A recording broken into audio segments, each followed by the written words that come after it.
עם ישראל היקרים, שלום. יש לי סיפור חשוב להשמיע וגם פתרון למצב הנוכחי. שמי אוסמה, ישראלי מוסלמי, שילוב מעניין למי שלא יודע. המשימה שלי בעולם היא להיות עד למסע מופלא שעברתי. מסע שבו צפיתי בבעיות ובחנתי מה ניתן לעשות כדי לפתור סוגיות שונות ומגוונות. בימים הקרובים אדבר על בעיות שיש בציבור, בביטחון, בחינוך ובכלכלה, אתייחס במיקוד בענייני דת.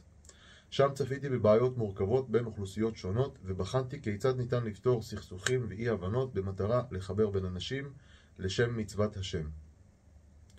בחיי ראיתי ניסים רבים וביניהם כאלו מיוחדים מאוד. אני מאמין שיש עוד רבים לפנינו שנהיה עדים להם.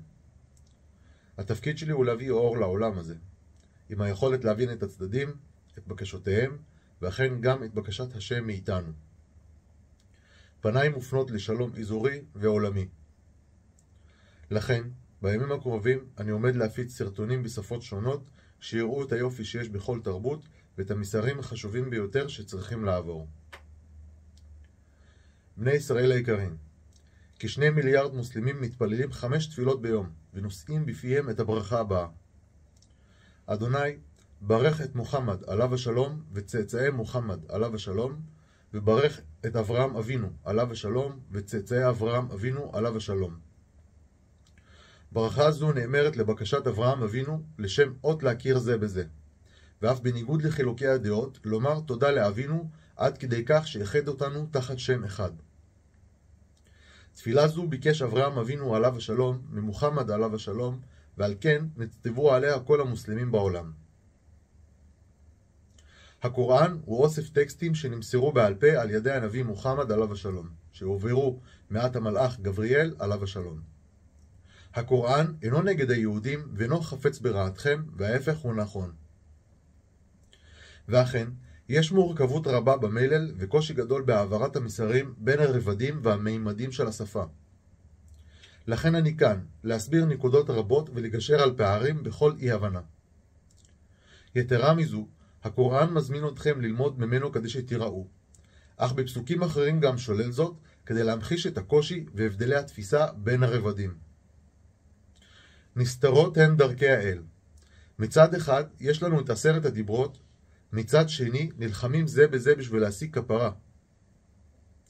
האמת כאן היא עמוקה מזה וארחיב עליה בהמשך בסרטון אחר. הפסוקים בקוראן פונים אל המוסלמים, אך חלק גדול מהם מופנה אליכם בפנייה ישירה. ואכן, עם מורכבות המלל, אין פלא שלא מצליחים להעביר את המסר כבר למעלה מ-1400 שנה. יתרה מזו, יש חשש גדול מפני מסירת תרגום לקוי. אבוי למי שעושה כך, כי אסור למסור או להעיד על דבר שהאל לא אמר, כי זה הופך להיות אמת שקרית, וזה פתח לצרות.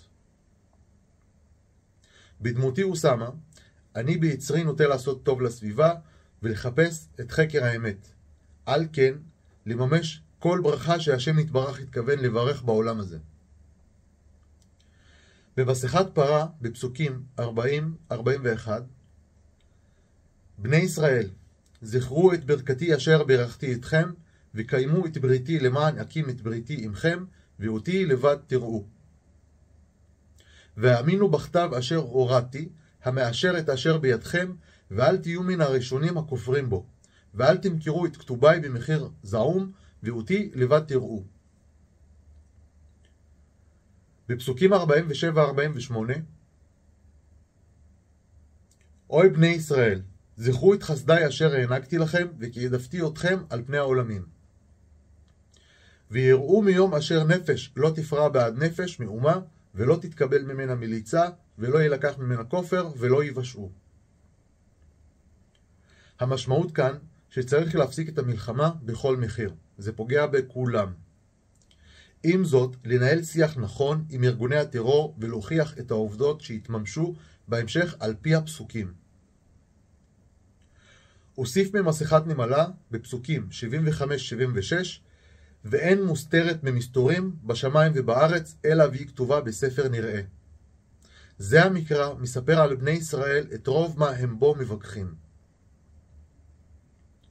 אכן, אני מחזק את המשפחות של החטופים עם כל הכאב, ובניגוד לכל היגיון מציע לא לקיים שביתות לשווא. הרי לא תפסיק הלחימה גם אם אין ממשלה. את זה צריך לפתור בקלפי בסבב הבא. במקום זאת צריך לעזור לחיילים בשטחי כינוס, ובמקביל למהלך הזה אני ממליץ בהגברת הסיוע ההומניטרי ולספק אזורי מבטחים לעזתים שאינם מעורבים. כי אנחנו בחברה הישראלית יודעים לשמור על ערכים שמסביבנו לא מכירים. אכן אמשיך להביא את האמת והעובדות בסרטונים הבאים, הרי אינן נבואות כתובים, וחלקם אציג בפניכם, אחרים גם אציג בפני המוסלמים. שיהיה לנו בשורות טובות, עד כאן להפעם, שלום.